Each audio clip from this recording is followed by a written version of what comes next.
oleme siin Kanal 6-st, kus lõppes maailmakuulus lennureis Charles Lindberghi jaoks.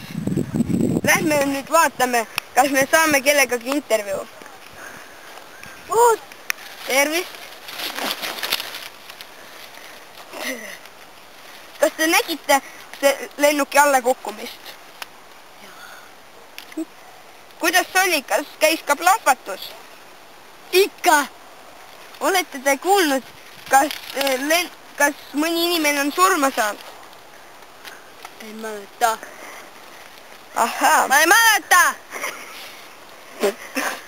Aga kas te olete ikka täisealine? Jaa!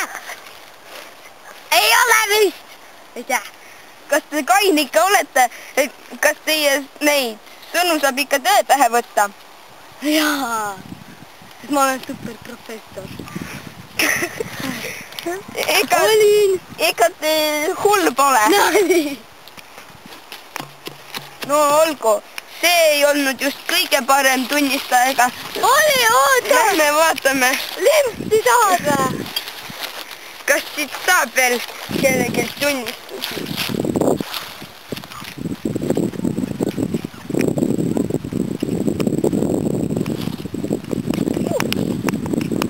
Kahjuks meid ikka veel lähemale ei lubata ja praeguseks sellega lõpetame. Siin sündmuskohal olles on ka näha, et mõnda ajakirjanikku päästa ei suudeta, sest saab nad kohe ka maha matta siia samma surnuaiale. Ja nüüd, kallis võib näidata ka kohalikku joodikut, kes on samuti ka pilves. Minu tädi. Kuid kas see üldse ongi joodik?